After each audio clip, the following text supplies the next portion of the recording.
nosotros, el día de hoy se encuentra con nosotros Víctor de Correa Lugo. Él es, bueno, él es de todo un poco, médico en principio, también tiene un doctorado y ha hecho estudios sobre conflicto internacional y trabajo humanitario.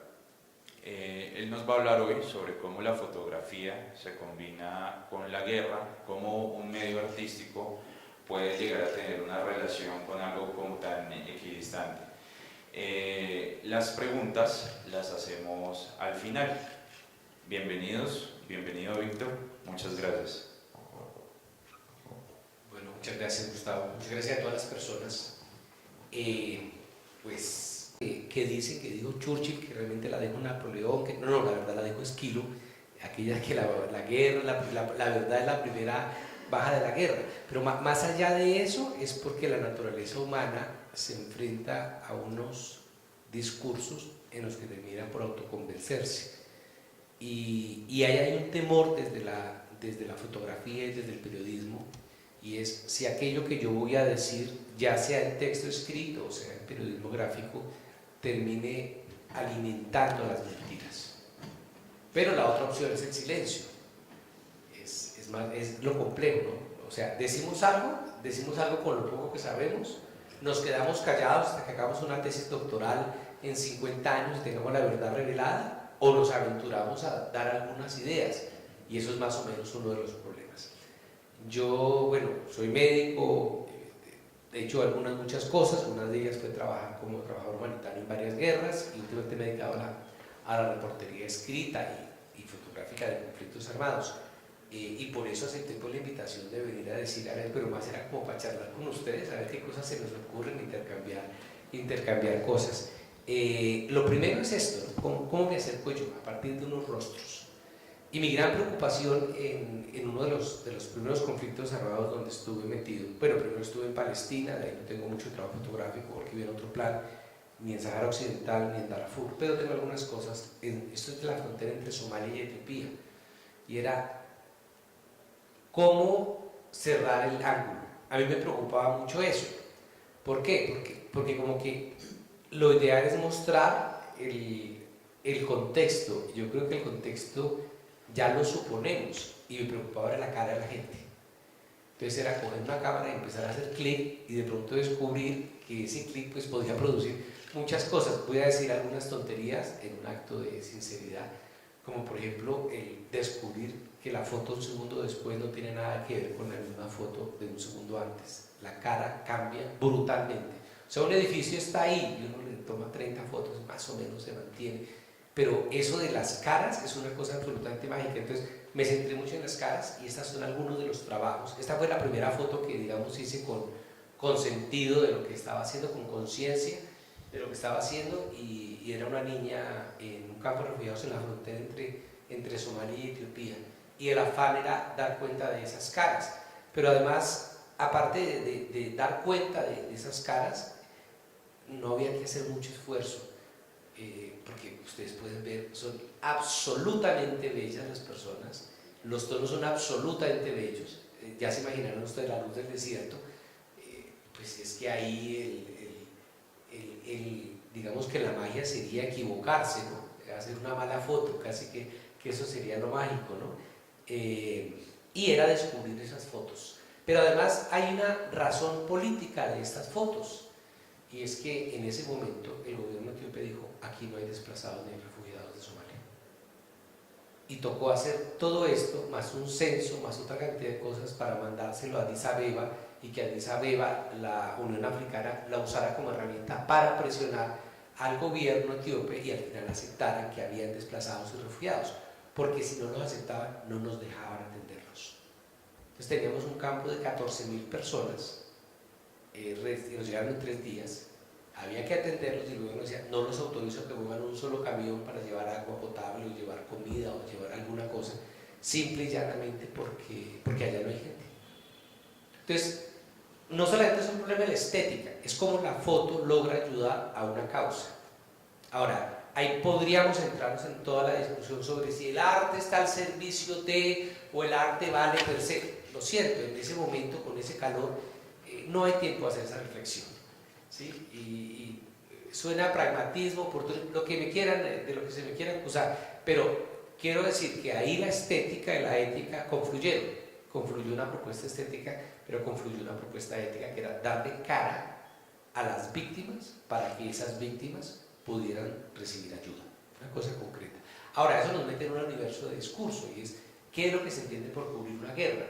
Realmente la idea que se tiene de cubrir una guerra es el periodista con el chaleco de press y el casco, que pesan muchísimo, en la trinchera al lado de los disparos, ¿no? Y hay una perversa idea de que si uno no está en la trinchera, eso no es cubrir una guerra. Es decir, las víctimas de la guerra quedan replegadas o quedan apartadas por la luz del guerrero. Y eso es terrible, porque no aparece la historia del drama. O sea que, como que cubrir una guerra sería la primera línea. Pues claro que no estaba en la primera línea, pero yo no veo, creo que hay mucha perversión en ese morbo que también la sociedad demanda a la hora de consumir medios de comunicación, donde una víctima pues no cuenta. Un segundo trabajo fue en Afganistán. Traje solo algunas muestras de algunas fotos, porque tenemos poco tiempo y la idea es más intercambiar cosas. Esta foto la tomé en Jalalabad, no sé por qué me gusta muchísimo. Ya sé, y esa es la otra, que uno se enamora de las fotos. Hay fotos que le dicen, no, mano, esa foto es muy mala, bote eso, es la foto que yo quiero. O hay gente que le dice, hombre, ¿cómo fue a botar esa foto? Que mire, que el ángulo, que la perspectiva, que yo qué sé yo, ¿no? A mí me gusta. Y entonces uno como que empieza, este viejo me representa todo lo que es Afganistán, ¿no? Es en Jalalabad por el abandono, por su barba, por su mirada, por el contraste entre lo iluminado y lo oscuro. No sé, a mí me produce muchísima magia. Y hay momentos, decía, que no se repiten, y uno de los que no se repiten fue esta sonrisa que me regaló un viejo frente al museo en Kabul, el Museo Nacional de Kabul. Bueno, el Museo Nacional de Kabul es una casita con 4 salas donde hay pocas cosas y la mitad de esas se la robaron los soldados estadounidenses. Y esa es toda la historia, o sea, la historia de ese museo es nada, es muy doloroso, porque es negarle su propio pasado, ¿no? Pero este tipo de expresiones de los viejos, de conversación con los viejos, y también encuentra uno que hay cosas de la estética que son universales. Ahí viene una de mis grandes peleas durante los últimos, especialmente 4 o 5 años, con los que analizan conflictos, y es con el culto a la particularidad. Y yo, honestamente, puede ser que esté equivocado, yo no veo ninguna particularidad. Entonces la gente le dice, no, es que el conflicto colombiano es único e irrepetible, ¿verdad? Hay paramilitares, como en Sudán, como en Guatemala. Pero es que hay droga, como en Afganistán, como en Pakistán. No hay un solo elemento del conflicto armado colombiano que no haya visto reflejado en otras guerras, y no hay conflictos de otras guerras que de alguna manera no hayan visto reflejados en el conflicto colombiano, con ciertas particularidades. Pero esa excepcionalidad, además la he escuchado, una vez estábamos en el Foro Social Mundial, fui con la delegación palestina a la India, y el checheno llegaba y nos decía, es que nuestro conflicto es único. Y el filipino, nuestro conflicto es único. No, el nuestro es el único. Entonces es muy curioso porque es como una pelea, ¿no? El top 10 de cuál es más único. Hay algunas imágenes que uno toma y yo no suelo mostrar, traje una sola para mostrarla, que es esta. Es una mujer en un hospital en Kabul, el hospital de Abu Sina en Afganistán. Y son de esas fotos que, bueno, por el espacio creo que vale la pena decir, no sé qué hacer con ellas. Son fotos que me resultan terriblemente dolorosas, como que no se deben mostrar. Y tiene que ver con que yo vengo de una tradición, la tara no es de la foto, ni es sexismo, es una tara mía de que vengo de buscar sonrisas en medio de la guerra. Entonces cada vez que me encuentro con estas cosas tan dolorosas me genera cierto bajón, porque en Afganistán, por ejemplo, eso es con los Hazara, logré este tipo de fotos que a mí me parece absolutamente tierno. Y hay una cosa, ¿no? Y es la alegría. Hay una mujer que en Afganistán la entrevisto en Kabul, en las afueras de Kabul, y una entrevista de 2 horas, 2 horas y media. En todo el tiempo no sonrió una sola vez. Y era terrible, era terrible. Entonces me cuenta que su esposo lo mataron los talibanes y duró 3 días el cuerpo en las calles de Herat. Ella termina desplazada con sus 2 hijos en las afueras de Kabul y la mujer no sonríe, no gesticula, o sea, es el dolor ahí guardado que a veces a mí me asombra y entonces como que no quiero usar la cámara, porque a veces el periodismo es absoluta y totalmente inútil. Y antes de que se me pase, permítanme contarles una historia parecida.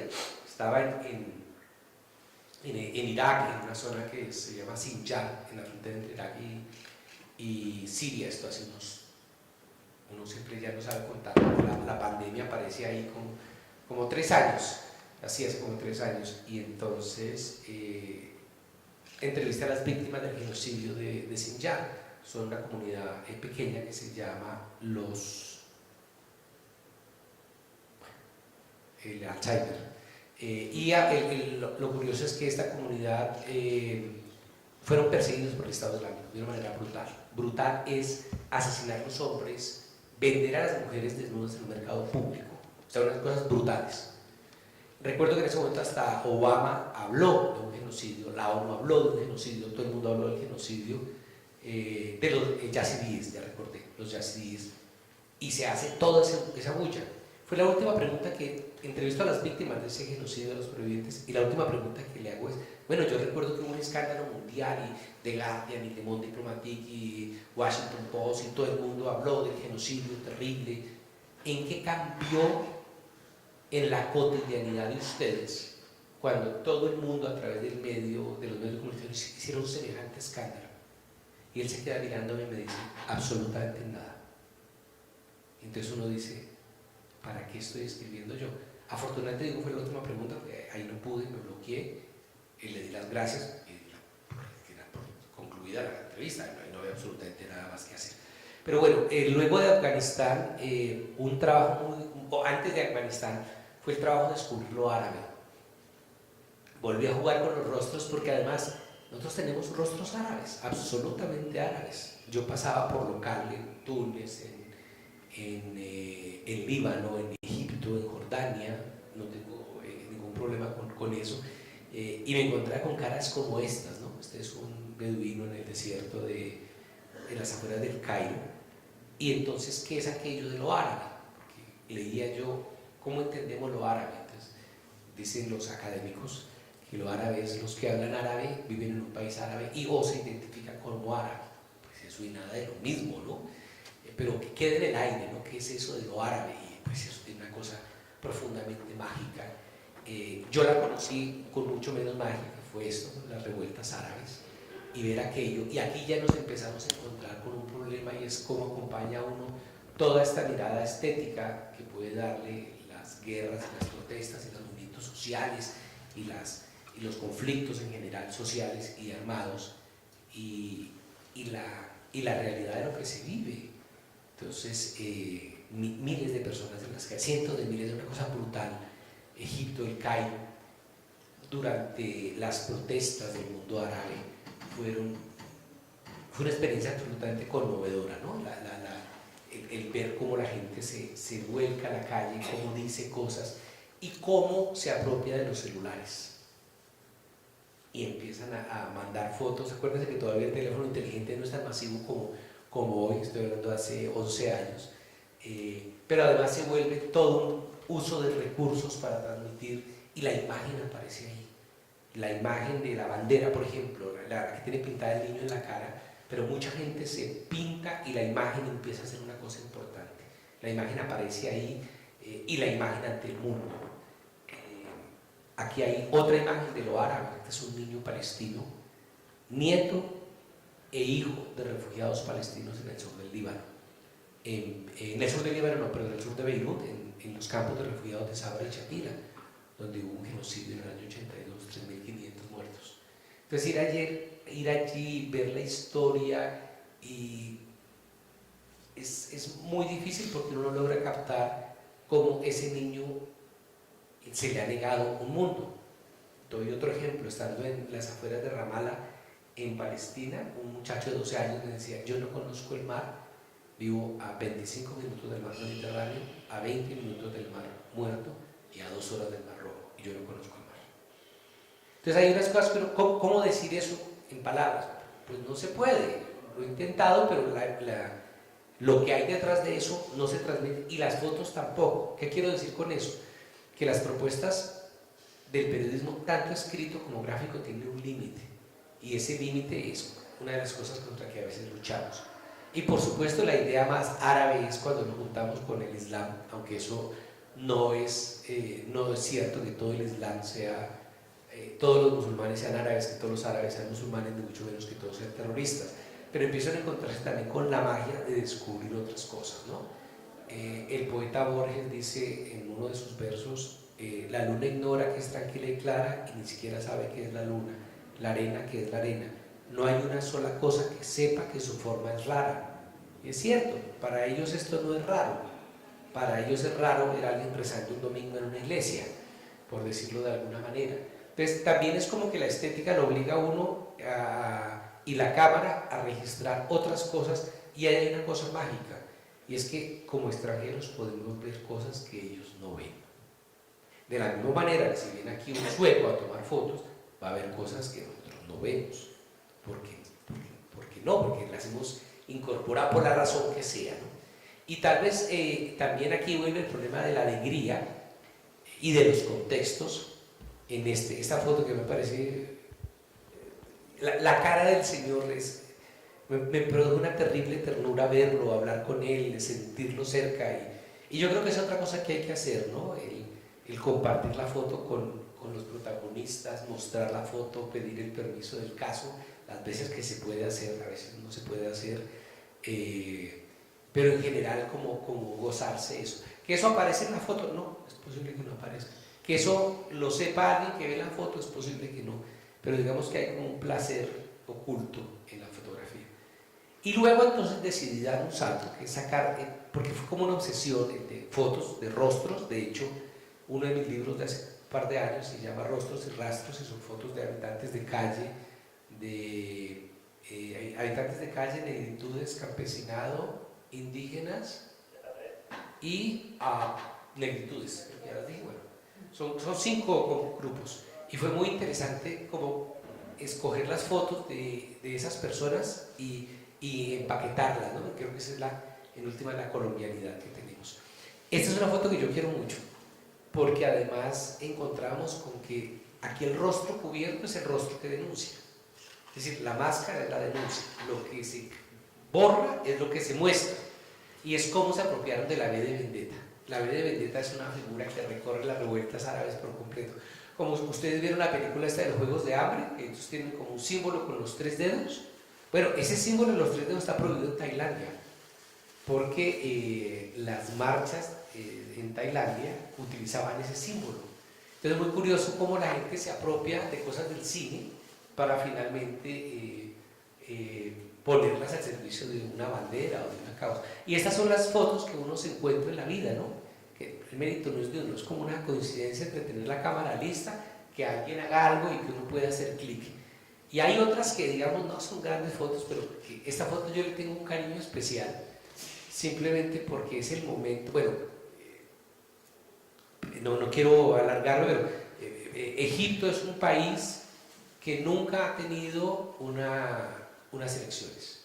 Tuvieron unos faraones, tuvieron unos líderes, unos pachás durante el siglo XIX, tuvieron unos generales, y ninguno de esos es elegido. Es decir, un país con 5.000 años de historia nunca había tenido unas elecciones. Entonces, de pronto hay 23 candidatos y hay 2 candidatos finales, y anuncian.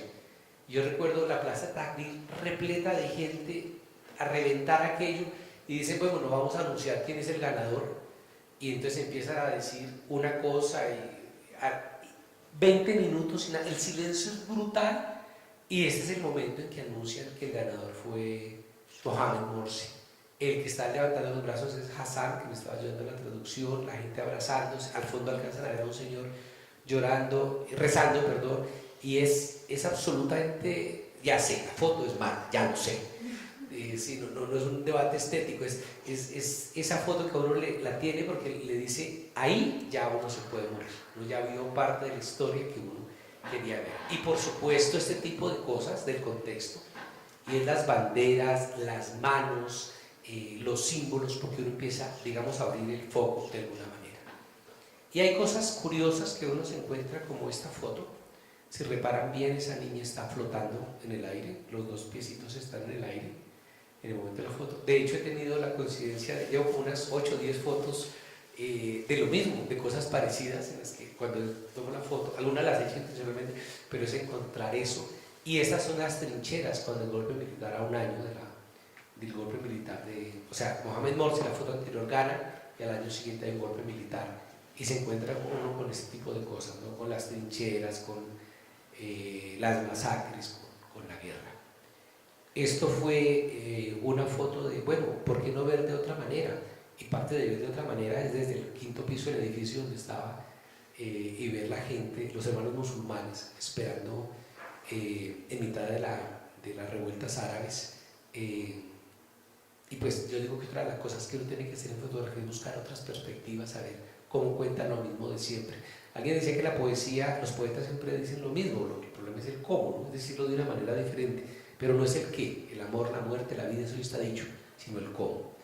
Y esta es una foto que yo la quiero mucho, la tengo enmarcada en mi casa y todo, porque hay algo que no se ve, no sé si este cursor funciona, si lo ven, ¿no? ¿Ustedes no ven el cursor? No. Pero en la parte de acá, de aquí arriba, hay una columna, y esa columna está llena con calaveras humanas. Es uno de los que llaman los Killing Field, los campos de la muerte, y es la memoria a las víctimas del genocidio en Camboya. Esto es absolutamente brutal, porque están ahí, son reales, y las niñas juegan en medio de eso. Entonces, como una foto puede ayudarnos, también la traje por eso, a mostrar, pero también una foto puede ayudarnos a ocultar.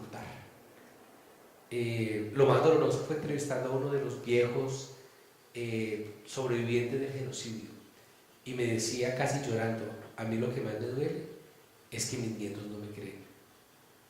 O sea, ¿para qué sirve la evidencia? ¿Para qué sirven las fotos?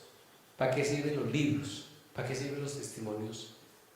Si su nieto le dice, abuelo, eso es mentira. Y a mí me produce pavor, la palabra es esa, pavor, o sea, de verdad miedo, en si en 30, 40 años alguien diga, los falsos positivos nunca existieron.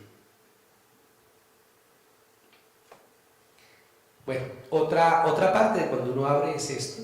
Esto fue el genocidio de Darfur. Y aquí vuelvo a las fotos alegres, las fotos tristes, digamos, no me da la gana, no quería hacerlas, o sea, creo que había que mostrar esto. Y esa foto, además, voy a confesarlo, nosotros teníamos prohibidos tomar fotos, pero es que esta foto estaba ahí, entonces cómo no tomarla. Por supuesto, uno se aventura luego a visitar otras guerras, y entonces me atrevía a esto. Todos recordamos la piedad, ¿no? La de Miguel Ángel, donde Jesús está muerto en los brazos de la estatua, la recuerdan, ¿no? Está en los brazos de la Virgen María. A mí esto me parece una piedad.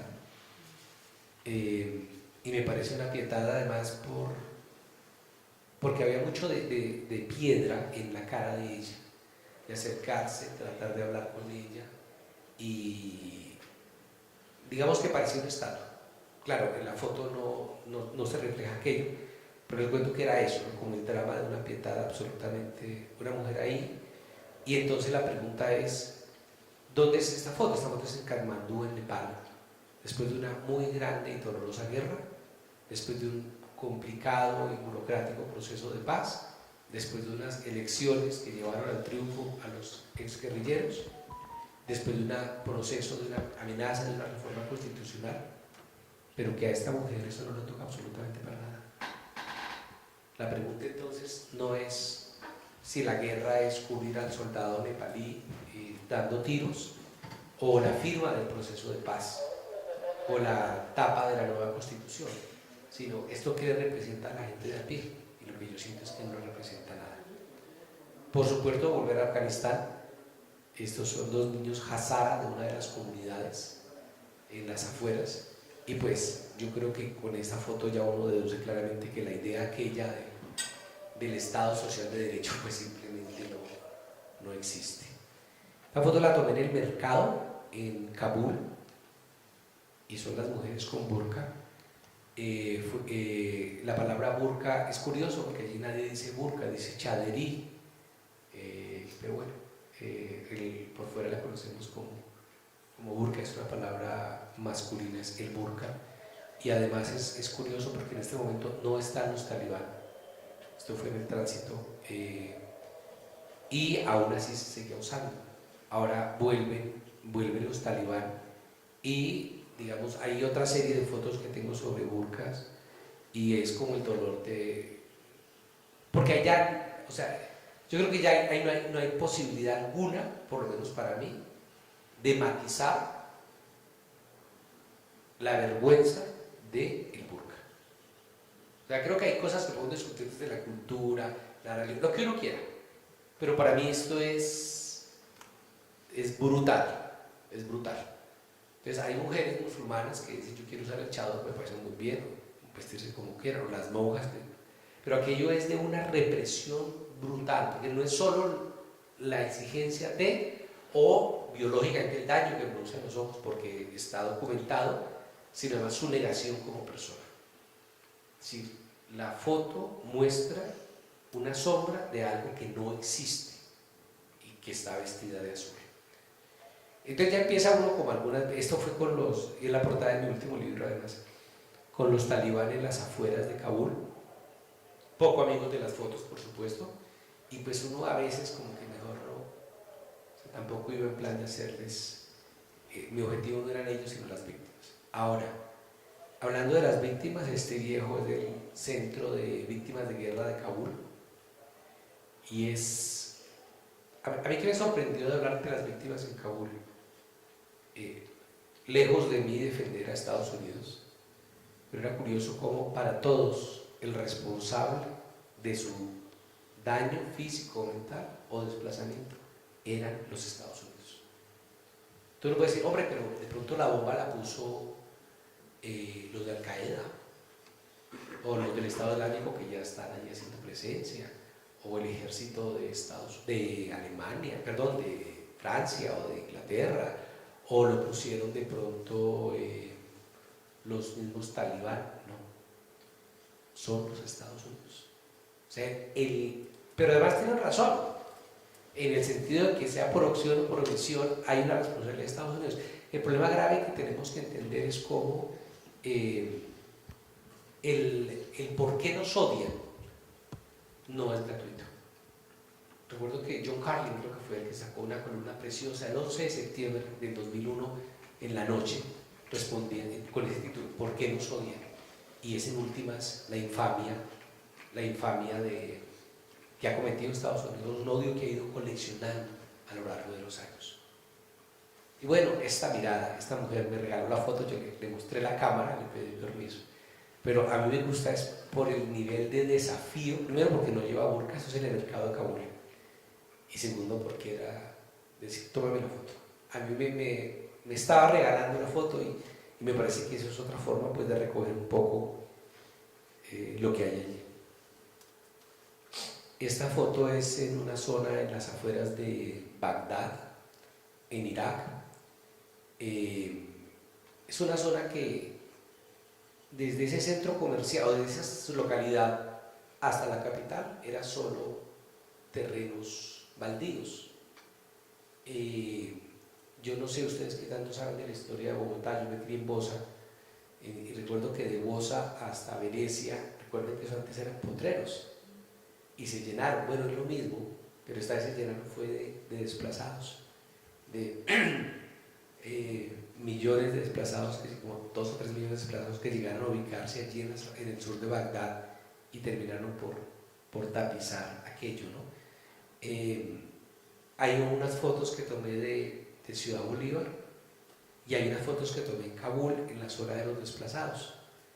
y solía en la universidad colocar las dos fotos y pedir a los estudiantes que me dijeran cuál era Kabul y cuál era Ciudad Bolívar.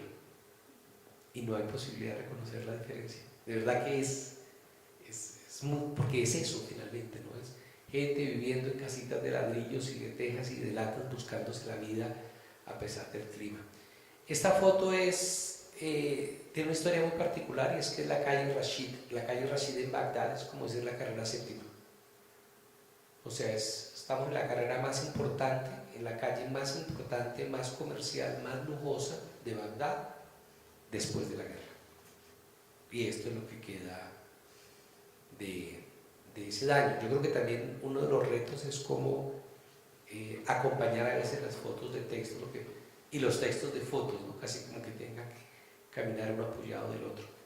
Estos son dos niños en un campo de refugiados en Saida. Saida es una ciudad que queda a 1 hora y algo al sur de Beirut, refugiados sirios, y fue el gran refugio, la gran corriente de refugiados sirios.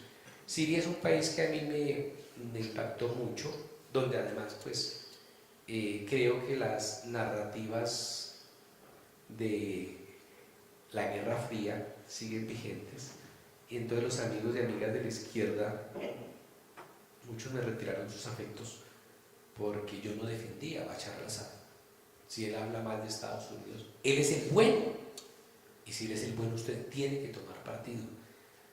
Pues lo que yo aprendí, tengo muchas otras más fotos, solamente traje esta para ilustrar ese trabajo, es que Bashar al-Assad no era el bueno.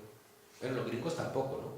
Los rusos menos, pero decir eso es un sacrilegio, porque es que usted tiene que tomar partido, y los camaradas no quieren entender eso, ¿no? Entonces, digamos que a veces hay que, más allá de la foto, mirar qué hay detrás para poderse hacer a un análisis. Esta es una foto que yo quiero mucho, la utilicé de portada de un trabajo, y es una foto injusta. Ahora voy a explicar por qué creo que es injusta. Es de una mujer sirio-kurda, de los batallones de mujeres sirio-kurdos. Yo hace 2 años y medio estuve con ellos en Turquía, en Irak y en Siria. Estuve con los kurdos del PKK, con los kurdos de los Peshmerga en Irak, y luego pasé con las mujeres en el sector sirio. Y digo, es injusta porque esta foto no da cuenta del impacto de la guerra en ellas. Hubo una muchachita y la muchachita lo digo porque era muy joven, bueno, es otra cosa que he aprendido, no le pregunte la edad nunca a nadie, porque así tenga 12 años le va a decir tengo 18, porque no van a servir a la prensa que vas a decir están reclutando niños. ¿Para qué preguntar la edad? No sé. Pero bueno, esta mujer tenía una compañera que yo había entrevistado. La compañera tenía 16 años cuando llegó el Estado Islámico, y ella evacuó hacia Irak al papá y a la mamá y se devolvió. Dijo, me devuelvo a pelear sola, y se incorporó a las milicias. La batalla más dura fue la batalla de Kobani. Ustedes llegan a Kobani y a la derecha hay un cementerio de 1800 tumbas con un letrero compartido que es Shehid. Shehid quiere decir mártir, son gente que ha muerto en combate. Y mira la edad, de acuerdo a la fecha de nacimiento y de muerte, 20 años, 18 años, 16 años. Son una cantidad de niños que se jugaron la vida por salvar la ciudad. Y esta muchacha que lleva al papá y a la mamá y los deja en la frontera se regresa. Está en muchos combates, y 6 meses antes de que yo la entreviste pierde un brazo en combate. Y yo le rogué que me dejara tomarle una foto, porque para mí significaba exactamente la imagen de ella, guerrera, sufrida, víctima, pero también combatiente, pero persistiendo. Y me dijo, no, yo soy otra igual a las demás, no fui capaz de arrancarle esa foto. Y fue de otros videos que hice un par de especiales para CMI, y bueno, fue muy interesante porque la batalla de Kobani, la guerra de Kobani en general, lo que representó Kobani para el mundo, pues está de alguna manera reflejado en estas luchadoras. Ahora, Claro que esto genera muchos debates, ¿no? El debate sobre el pacifismo y el feminismo. Pues es que ahí no hay mucho donde escoger. O coges un fusil o te revienta. Y no es una metáfora, es real. Entonces uno dice, ¿puedo yo desde un pacifismo negar que tomen las armas? No lo sé, a mí me ha costado mucho trabajo. Bueno, yo nunca he sido pacifista, lo confieso. Tampoco es que ame la guerra, que quede claro. Pero creo que hay momentos como frente al fascismo en la Segunda Guerra Mundial, donde fueron los franceses, la resistencia francesa, por ejemplo, la resistencia italiana.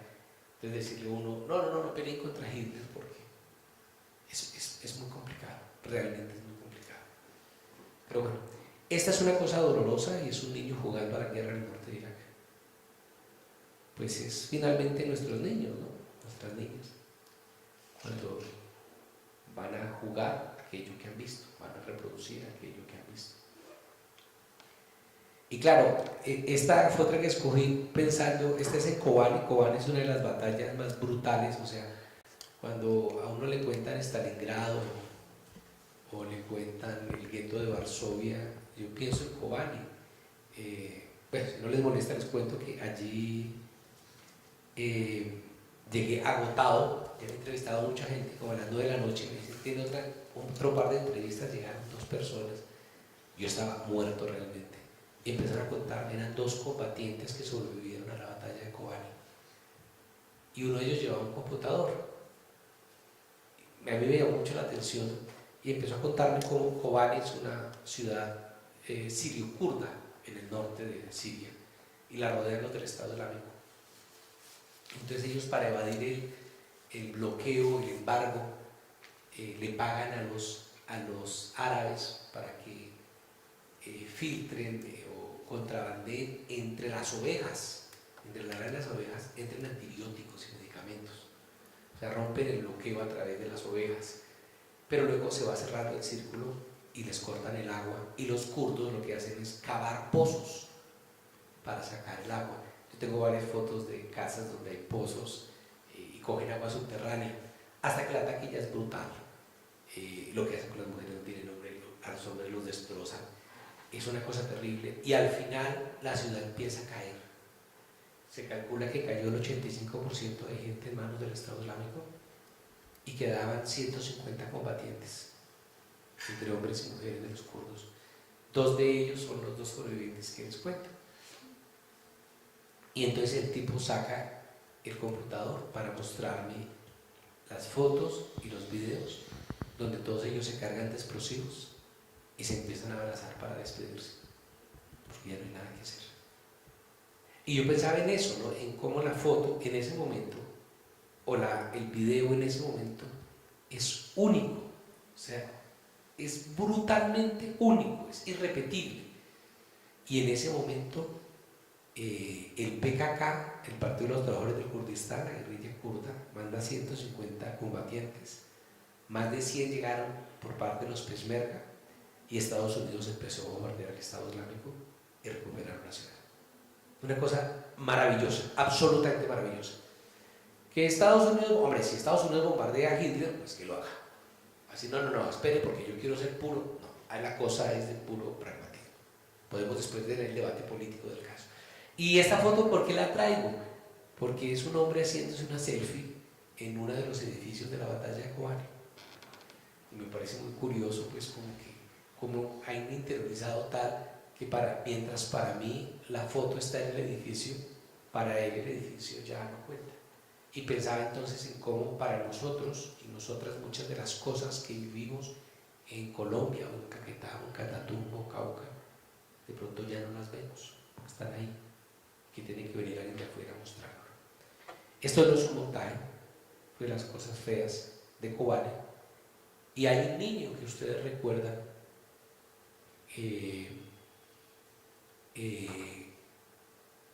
¿recuerdan el niño que está con una camisetica roja y un jean a la orilla del mar Mediterráneo?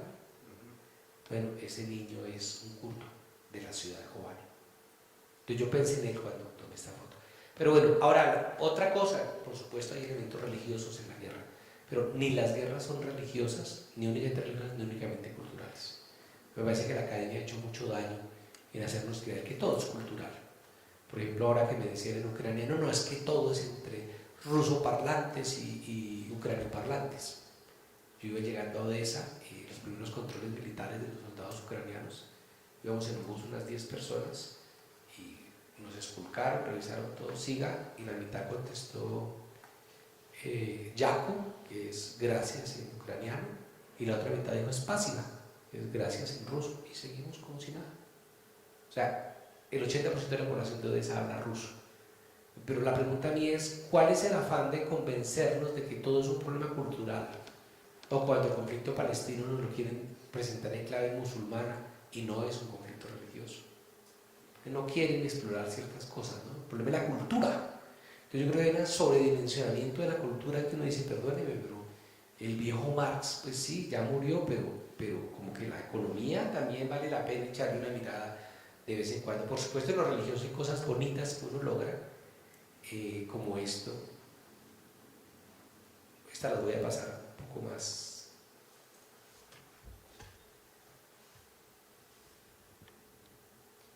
Y es apasionante cómo uno puede acercarse al mundo de las religiones y de los credos y de las fees y de las tradiciones y hacer parte de ellas, ¿no? Yo creo que es una de las cosas más interesantes de la fotoreportería. Esta es una foto que a mí me da miedo, claro, tengo que explicar por qué. Yo estoy en Jordania entrevistando a unos yihadistas y víctimas de Siria, refugiados de Siria, y se da el intento de golpe militar de Turquía contra Erdogan, creo que eso fue en 2016. Pues cogí un avión desde Amán para Estambul y en la plaza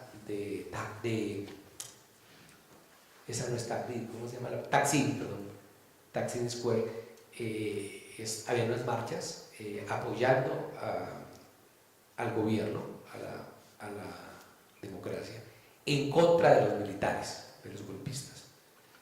Y entonces el problema es cuando yo llego a la marcha y encuentro allí a los defensores de la democracia, todas las mujeres que podían participar allí estaban religiosamente cubiertas, nunca mejor dicho, los hombres, muchos con barba larga, banderas negras del Estado Islámico, y este símbolo, ¿no? El símbolo de las 4 preceptos de Rabadawiya, que es no hay Alá, no hay más Dios que Alá y Mohammed su profeta, el Corán, Mohammed su profeta es la segunda, el Corán es el libro sagrado, es la constitución, y el Islam es la solución. Ese tipo de mensajes corresponden al radicalismo musulmán más cerrado y extremo en Oriente Medio. Entonces a mí me sorprendió eso porque esta es la foto de los que estaban defendiendo la democracia. Entonces uno empieza a explorar y dice, un momentico, pero entonces no es que hay unos demócratas y unos golpistas, y resulta que la película que nos están mostrando en Occidente no es la misma. Por supuesto, esta foto me la robé, lo confieso, fue en un templo en Sri Lanka. Sri Lanka es una guerra, ahora está perdido de nuevo, pero fue un proyecto político donde los también lograron controlar el 40% del territorio. Es la única guerrilla en el mundo que yo sepa que ha tenido fuerza aérea, y la rematada que le hicieron fue brutal, fue brutal. En 4 meses, 28.000 civiles asesinados, y al final se quedaron con el poder las élites de siempre. Es una cosa brutal.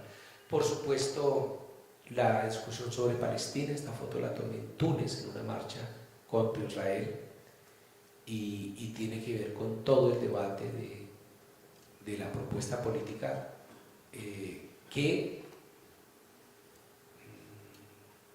se apropia del judaísmo de una manera infame. Yo no tengo ningún problema con el judaísmo, pero sí con el sionismo en cuanto discurso político que segrega, que persigue, que niega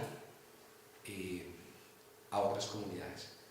Por supuesto, las figuras del Estado Islámico y todos los radicales son todo, pero también no deja de ser un riesgo, o sea, uno en ciertos escenarios no puede andar tomando fotos tan alegremente, puede molestarse. Esto es en Sri Lanka también, fue una conmemoración que hicieron allí sobre víctimas. Y la siguiente, esta la tomé en San Salvador. La tomé en San Salvador y es la imagen de Oscar Adolfo Romero. Parece que estuviera de pie, no, es una pintura al fondo. Y es una mujer ahí, pues es como Salvador es exactamente, si pueden ir a hablar, yo estuve entrevistando a los negociadores y la conclusión mía es que Salvador es exactamente los procesos de paz que hay que estudiar para ver lo que no hay que hacer. Y allí se cometieron todos los errores posibles. No es gratuito que hoy en día Salvador tenga, en la fase de la posguerra, tiene más homicidios por cada 100.000 habitantes que durante la guerra.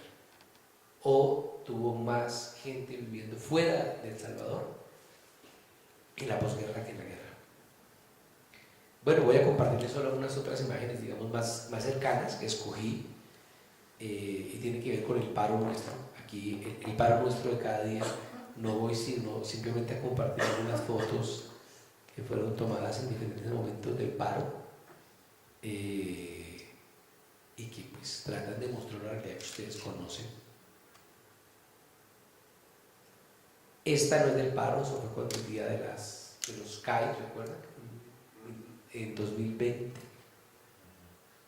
Esta fue en Medellín y fue tomada desde el piso cuando yo no podía más. Esta es la portada de un libraco que hace poco saqué, se llama Resistencia, carajo. Y esta fue a un chorro de agua de ellos. Esta fue en Uzbekistán, que es como ellos llamaron ahí el puente aquel. Y esta es una foto que yo quiero mucho. Bueno, finalmente algunas cosas de Ucrania. Ucrania, pues es una realidad que está desangrando. ¿Qué está pasando? No lo sé. Hay sin duda una ocupación, así lo llamen como quieran.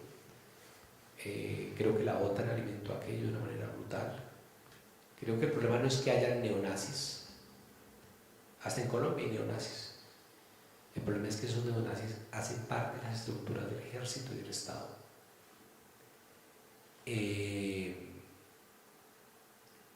Están violando las normas de la guerra ambos ejércitos. Me resulta, no solamente por los datos disponibles, sino por la realidad y por la experiencia, que alguien me diga que no, que se están portando bien los ucranianos o los rusos. La guerra empezó hace 8 años. Las casas bombardeadas son reales. El dolor es terrible. El pánico de las primeras semanas con las sirenas antiaéreas, eso, dicho en español de España, acojona. Pero era curioso, la segunda, tercera semana ya como que suena la alarma y esperemos a ver qué pasa. Pero pues en esos casos tampoco es mucho lo que se puede hacer. Esta es la muerte de uno de los soldados, la despedida de lo que eso significa. Es decir, la muerte está ahí, es real. Y no me importa si es de los unos o de los otros, ¿no? Y el dolor de los combatientes también se percibe ahí. Y uno ve las insignias y encuentra muchas cosas pequeñas. Hubo cosas que descubrí, lo confieso también, que no vi en la primera vez que tomé la foto y la vi, ¿no? Y después la cogí y la ampliaba y la miraba y encontraba detalles y decía, hombre, este símbolo corresponde a tal o cual cosa. Yo creo que a veces descubrir las fotos dentro de las fotos es como una tarea interesante. Esta fue la que utilizamos con Gustavo, que no sé por qué iban a recortarla y todo, y yo todo histérico decía, no me recorten las fotos.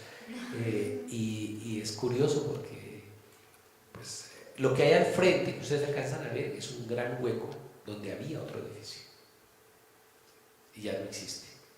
Entonces aquello es, pero sí hay mucho daño, o sea, no es Hollywood. Yo recuerdo un amigo mío al que cuando estaba en Palestina trabajamos juntos. Y él después cubrió la guerra de Libia y me decía que no entendía cómo había portales, especialmente de la izquierda internacional, diciendo que lo de Libia era franceses e ingleses con barbas postizas. No, la realidad está ahí. A mí me duele, un amigo al que quiero mucho, cuyo nombre por supuesto no voy a mencionar, me decía: Víctor, es que de pronto tú, si tuvieras los ojos de Lyotard, entenderías. No jodas, yo no sé si Lyotard estuvo o no en un bombardeo, pero es que no es un problema de narrativas. O sea, usted ve eso, ahora explíqueme. ¿Qué puede haber sido hecho por los ucranianos y acusan a los rusos? Sí, pues es posible. ¿Los rusos o los ucranianos? Sí. ¿Que es posible que fue evacuado antes y no eran civiles? Sí. ¿Que es posible que era un objetivo militar que lo convirtieron en bien civil o al revés? Todo eso es posible. Pero el edificio como realidad objetiva está ahí. Y yo sí creo cada vez más que si uno empieza, no, es que hay varias verdades, por ejemplo. Hombre, si uno acepta la teoría de las varias verdades, pues no puede aceptar la Comisión de la Verdad en Colombia. Tan simple como eso. Esta es una foto que tomé en Lviv. Lviv es una provincia, una oblast, saliendo hacia Polonia. Y los colores de ellos, ¿no? Claro, hay un nacionalismo exacerbado. Pero a ver, están en la guerra. Ahí pude entrevistar al alcalde a Vitali, el alcalde de Kiev, muy interesante, tipo de 2 metros y 1 centímetro, 112 kilos, fue boxeador, fue campeón mundial de peso pesado. La gente no ve un luchador, ve un héroe. Y Zelensky, payaso, es cierto que ha prohibido 11, ¿cómo se llama? 11 partidos políticos, ha censurado revistas, todo lo que ustedes quieran. Pero es un líder, es un héroe. La gente lo ve como un héroe, es un referente. Y a partir de ahí construye un discurso. Claro, la gente se agarra a un nacionalismo porque tiene una identidad. El problema es hasta qué punto esas identidades llevan al culto a lo particular y no dan cuenta de una salida buscando lo universal. Doy otro ejemplo para ver si logro explicarme. Las etnias, con perdón de antropólogos y antropólogas que me acompañan, explican toda la guerra de Etiopía. La última guerra de Etiopía, yo trabajé en Etiopía, está explicada por una exacerbación y una sobrevaloración de lo étnico como algo sagrado, sublime, intocable, puro, y resulta que eso no es verdad. Claro, yo soy un amante de la modernidad, creo que ya lo notaron. Entonces eso no deja de ser. Esta foto la tomé con muchas dudas, no porque casi que no quería tomarla. Me parecía absolutamente desolador este hombre con la casa absolutamente destrozada. Hay fotos de farmacias, estaciones de gasolina, centros médicos bombardeados por Rusia. Entonces, que Rusia, a ver, uno de los debates que yo más tuve era con amigos a los que les decía, bueno, Rusia no es la Unión Soviética, Putin no es la reencarnación de Lenin, y así lo fuera, ¿no? También uno le daría palo a Lenin y a la Unión Soviética, no. Entonces es como una cosa donde la verdad no cuenta. Hay una frase de Groucho Marx, bueno, del hermano de Groucho Marx, vestido como Groucho Marx, cuando dice, ¿a quién le cree más usted? ¿A sus propios ojos o a mí? Esa frase la pensaba yo en Polonia, ¿no? O sea, ¿a quién le cree más, Víctor? ¿A lo que usted mismo ha tomado fotos o a lo que dice ¿sí? el documento A o B? Entonces hay una pelea brutal. En Europa está prohibido RT, está prohibido Sputnik, la rusofobia es real. Una amiga mía es médica en Alemania y tenía un control con una médica oncóloga hacia 2 meses, a partir de ese momento, y la llamaron y dijeron, mire, que si puede venir mañana a la cita. ¿Y por qué tan rápido? Dijo, no, es que todo el mundo canceló las citas, porque la doctora es rusa. O sea, ustedes saben, pero vieron un curso de Dostoyevsky en Italia, porque el señor es ruso. O sea, es de una estupidez absoluta, pero se mueve todo el nacionalismo. Estuve en el día de las marchas de la liberación del 9 de mayo en Madrid, y para mí era chocante, más allá de lo curioso que resultara, ver la gente que estaba a favor de Rusia y la gente con las banderas ucranianas, y se gritaban mutuamente fascistas, ¿no? Y es, bueno, ¿cómo elaboro yo un discurso? ¿Cómo me acerco yo a esa realidad? ¿Y cómo puedo conseguir que la fotografía y la escritura sirvan a acercarse a esa realidad? Claro, si uno cree que la realidad no existe, ya no hay nada que discutir, listo, no hay ningún problema. Si uno cree, tampoco creo en la objetividad absoluta, no, pero creo en la honestidad. Y esa honestidad debe acercarse un poquito a esa realidad y explorarla. Esto es lo que vi en Odessa, por ejemplo. Odessa fue machacada por bombardeos varias veces, esa fue la primera vez que sentí y después oír las sirenas también en Kiev y en Lviv y en otros lados. Y este es un puente del que se le han levantado muchas teorías, ¿no? Que eso fue organizado, que no sé qué. Y es curioso porque yo lo que he aprendido es que las mejores historias no hay que preguntarlas, salen solitas. Entonces la gente empezaba ahí, paramos, sí, yo estaba ahí, yo me acuerdo porque mi marido tal, pero ahí nos hicieron detener porque resulta que tenían miedo y además no había cargos disponibles y tal. O sea, hay una historia detrás de la historia que hay que explorar. Hay varias historias, como los bombardeos de un centro comercial, lo del hospital de Mariupol. Bueno, hay otra que también le traté de hacer seguimiento y que llama la atención sobre la cantidad de versiones que hay sobre lo que realmente pasó allí. Y esta fue muy bella, primero que el puente está quebrado, tal cual, como en la canción infantil, pero lo terrible es cuando la gente empieza a decirle espontáneamente, mire, es que pasó tal cosa, y a mí eso me parece significativo. Esta es una foto de un entierro. La mamá, la compañera de lucha y la esposa. Ya a estas alturas no le importa a uno si el cadáver es del lado A o del lado B. Hay mujeres combatientes, las ucranianas, la mayoría son varones, los hombres no pueden salir del país de los 20 y los 60 años. Un refugiado polaco, pues tengo fotos de refugiados que no alcanzo a mostrarlas, polaco no, ucraniano en Polonia, que su hija está embarazada y ya con meses, y el tipo dice, yo me devuelvo a sacarla, pero mano, usted tiene 59 años y no va a poder volver a salir, no me importa. Pero también hay cosas reales, como hablar con un muchacho de Odessa que me dice, yo fui a regalarme al cuartel y no me recibieron porque ya hay demasiados voluntarios. Es decir, que si hay un apoyo a Zelensky masivo por parte de la gente para hacer la guerra, sí.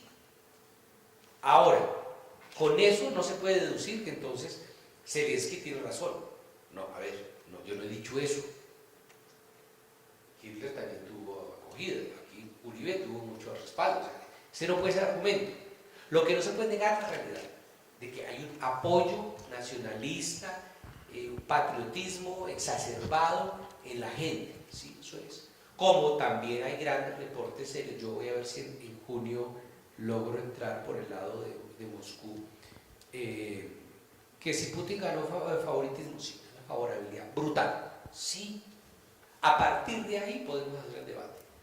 Lo que no podemos es utilizar ni las fotos ni la realidad negada para entonces plantear algo que desconozca eso que está ahí.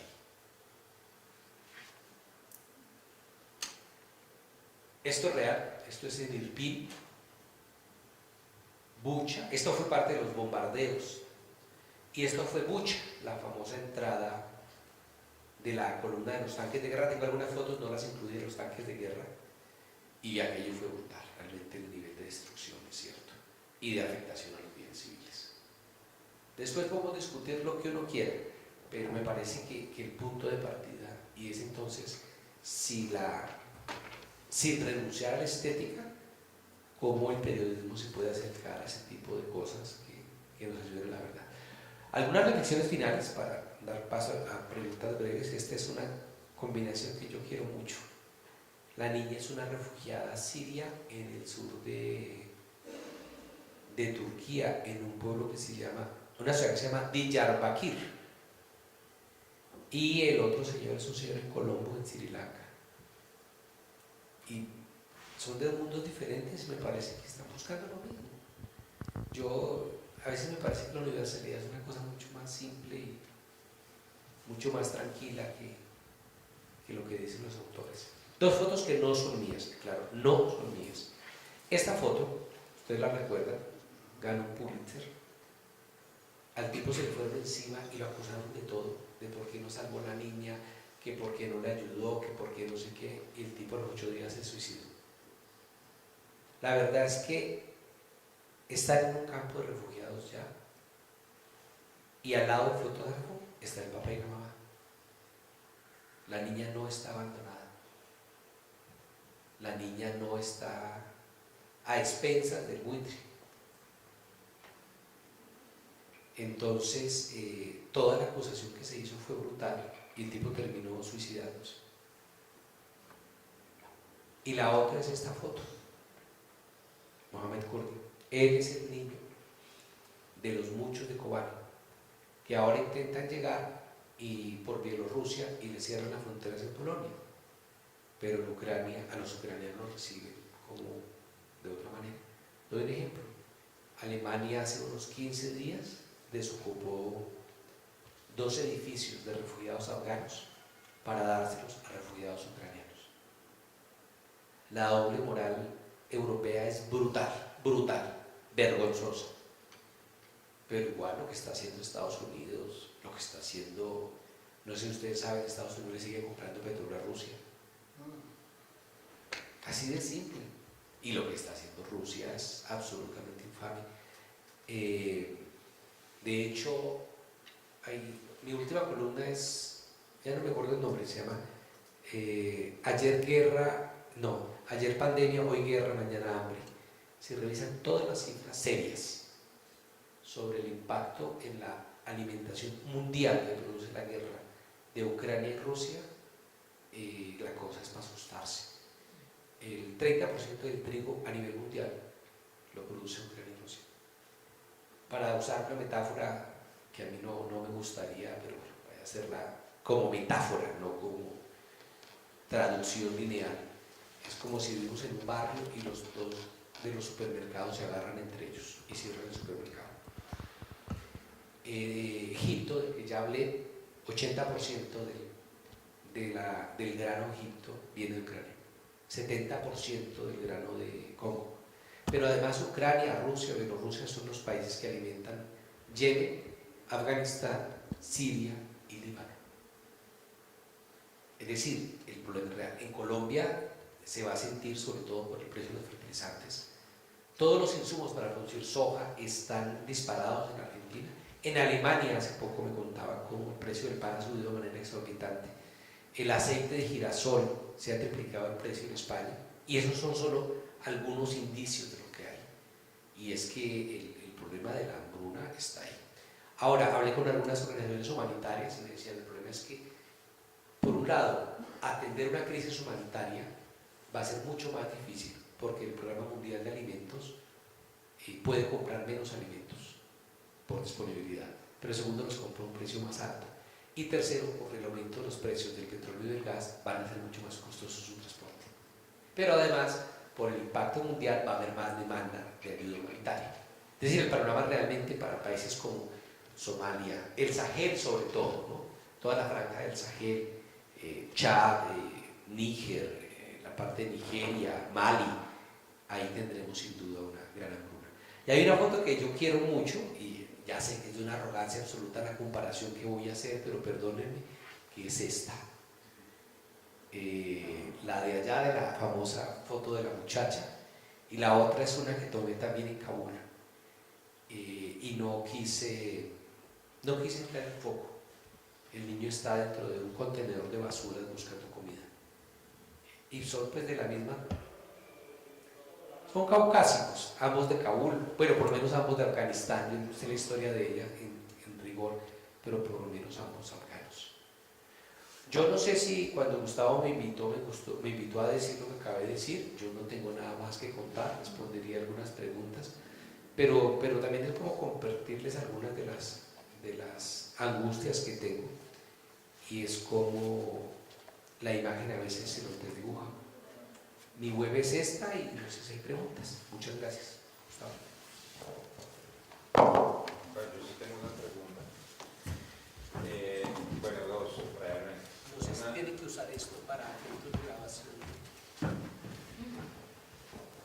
Una pregunta tiene relación con la fotografía, pero la otra es un concepto que usted nos daba en la foto de los niños que estaban en Camboya, en un campo de refugiados. Decía usted en esa foto, lo terrible es que los abuelos dicen que lo terrible es que los nietos no creen en la barbarie que sucedió, no hay como una memoria. En Alemania, por ejemplo, se me venía a la mente, sí la hay, por ejemplo, hay una culpabilidad colectiva en las generaciones actuales, quizás en las futuras también, y en las inmediatamente anteriores, sobre lo que pasó en la Segunda Guerra Mundial. Entonces, ¿qué es eso que falta desde su perspectiva que permite que en Alemania sí hay, digamos, de manera generalizada una culpa o un sentimiento de culpa, y no en Camboya? Algo he conocido del caso alemán. El problema es que en el caso alemán esa culpa no sirve a la verdad, sirve a la manipulación, que es otra cosa. Alemania todavía 3 generaciones le sigue pagando a Israel unos subsidios. Es imposible hablar de la ocupación palestina en Alemania, casi imposible en Bélgica o en Holanda, porque eso no. Y además me llamaba mucho la atención, fíjate que me encontré con ONGs judías en Polonia, está bien, que echaban una mano, está bien, pero cuando me decían que estaban ahí porque se oponían a la ocupación salvaje que hacía Rusia y defendían el derecho a la resistencia de Ucrania. O sea, muy bien.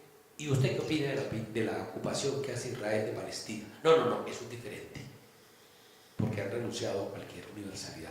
Pero bueno, yo sí creo que el problema es más la culpa y la manipulación política de eso que una actitud responsable frente a lo que pasa.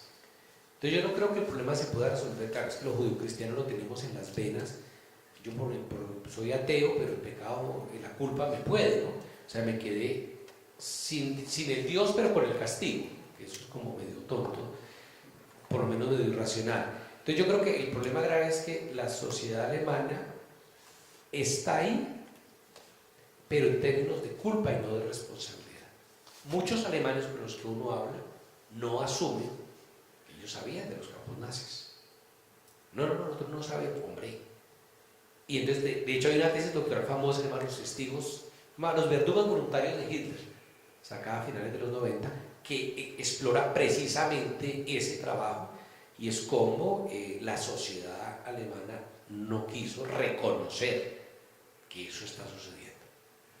Como en Colombia mucha gente no reconoce que hay un paramilitarismo activo.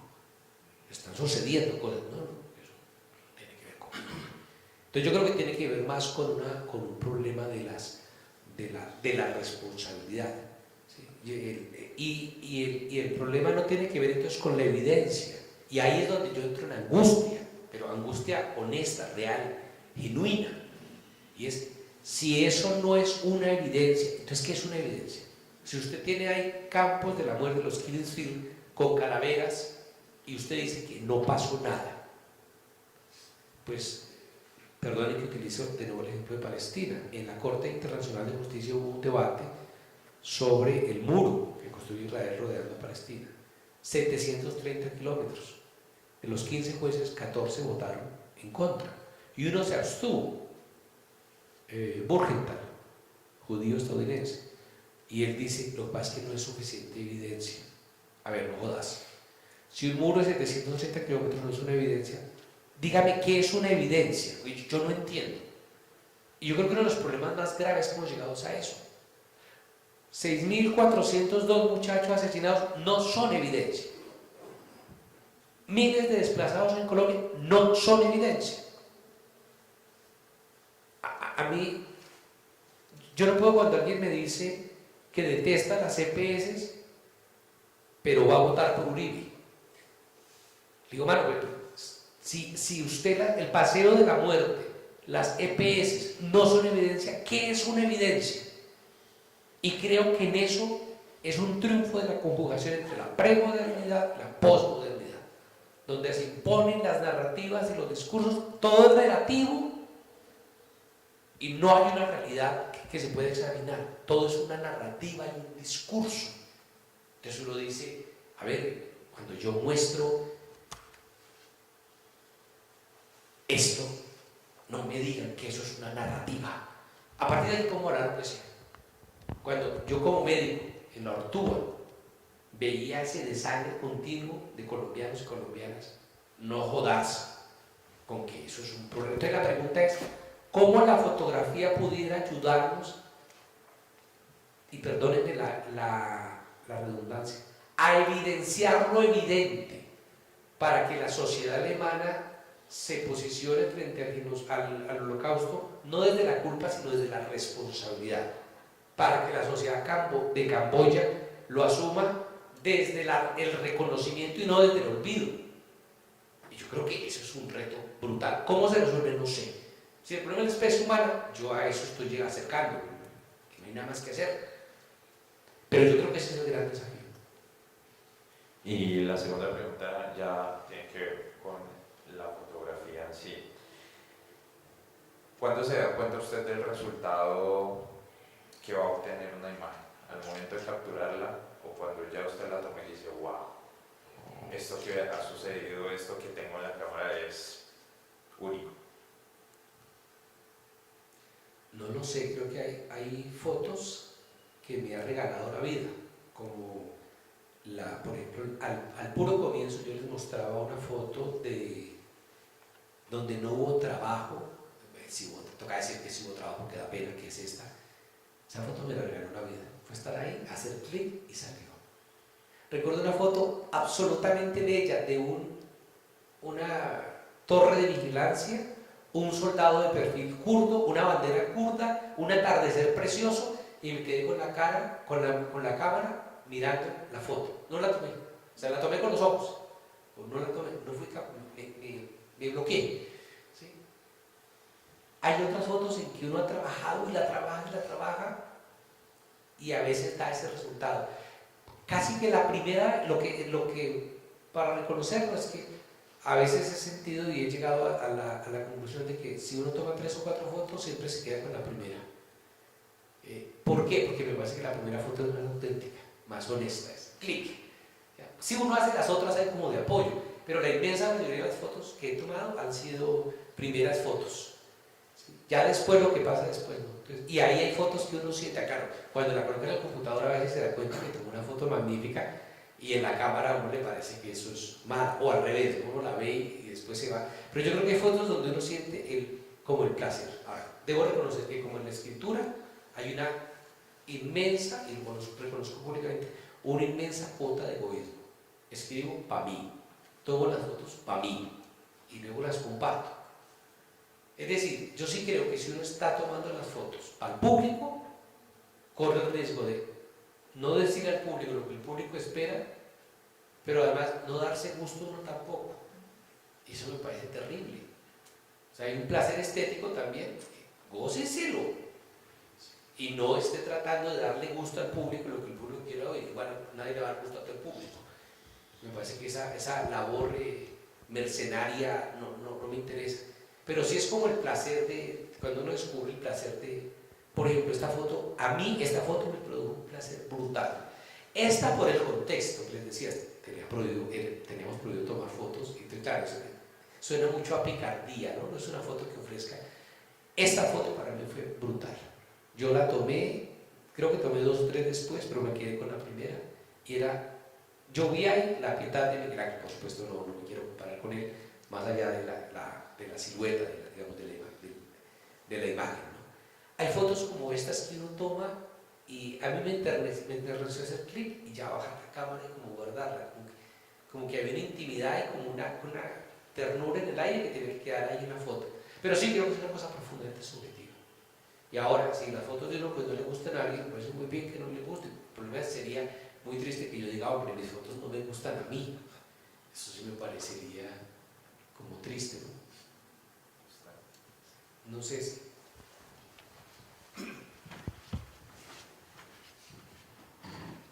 Bueno, profe, yo le entiendo algunas cosas porque tengo el honor de tener una compañera que es fotógrafa y ella pues trata también de captar algunas cosas con su lente. Pero yo quería preguntarle sobre algo que le he preguntado mucho por Twitter. Es que el conflicto o la ocupación de Israel y Palestina genera muchas narrativas. Máximo cuando nosotros en la escuela y en la iglesia nos enseñan que Israel es el pueblo de Dios, entonces que tiene permitido hacer todo lo que hace.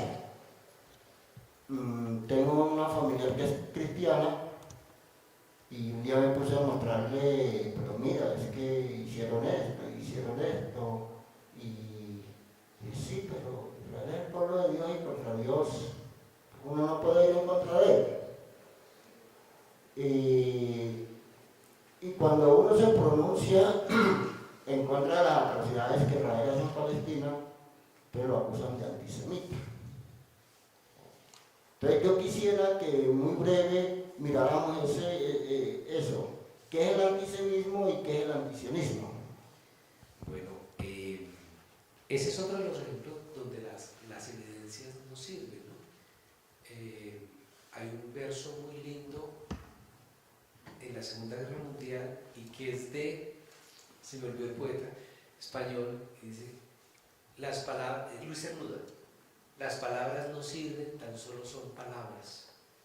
Y a mí me parece que es de un verso, es al final de la guerra, de una desolación de diciendo, ¿para qué escribimos? Eso no sirve para nada, ¿cierto? Es como, no hagamos, o sea, ¿para qué todo esto, no? Y pienso que el caso de Palestina es eso, ¿no? El asesinato de Chirín, o sea, lo graban. Chirín es la periodista que matan hace pocas semanas. ¿Y qué pasa? Pasa absolutamente nada. Pues la matan en el mismo campo de refugiados de Jenin, donde en el 2003, antes de que yo llegara a trabajar a Palestina, es decir, 19 años antes, mataron a otro, en ese caso fue a uno de Naciones Unidas, le metieron un tiro en la cabeza, en la frente. Y el tipo iba a coger el celular para llamar y decir, están asaltando el campo de refugiados con banderas de la ONU. Le meten un tiro y el argumento del ejército israelí es, hombre, creímos que cuando cogió el celular, creímos que había cogido un arma. Y no pasó nada. Después de mostrar lo más terrible y doloroso de derrumbar 25.000 casas palestinas por orden judicial de Israel y no pasa absolutamente nada. El muro, y no es evidencia suficiente.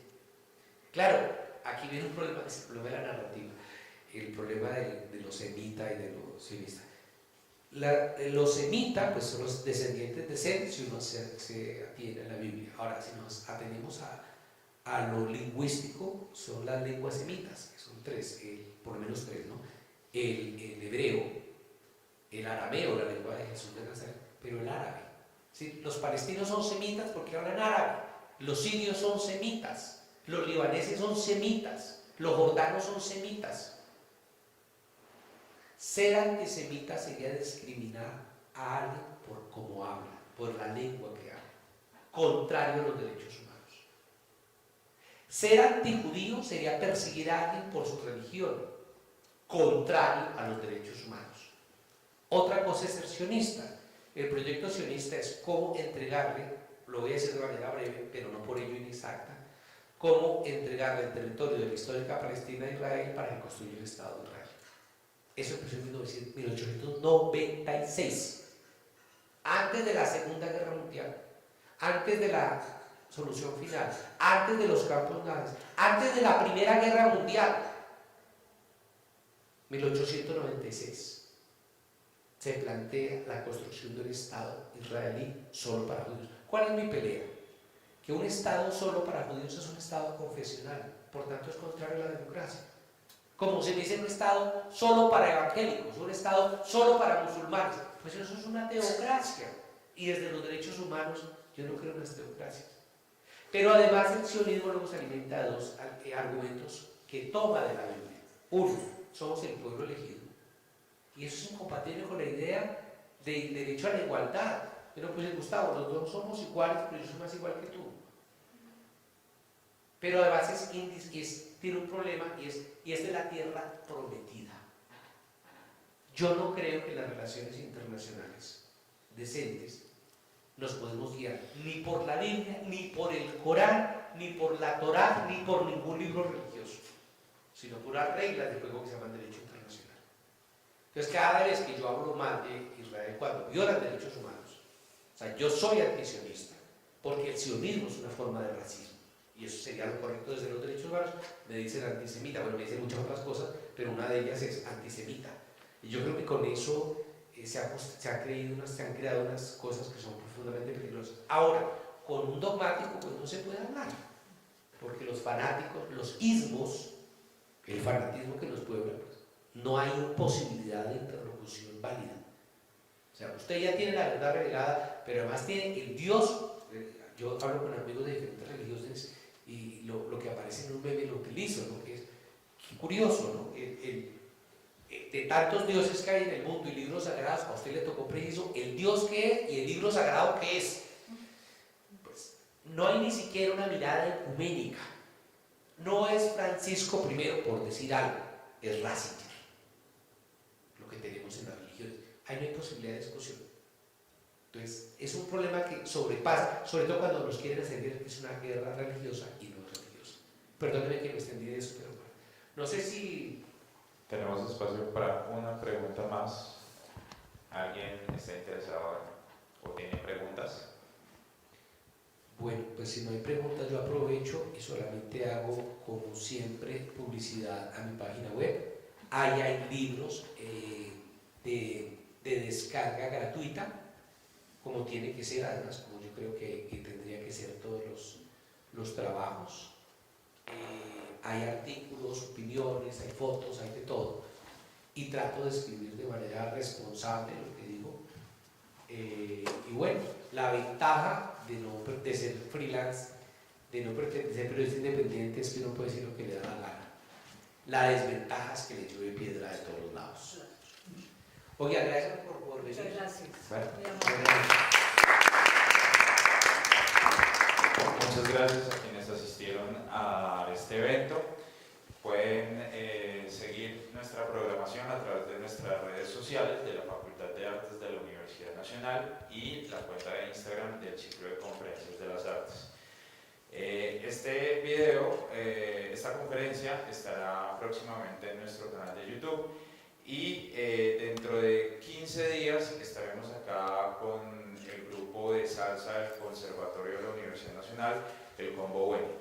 Muchísimas gracias.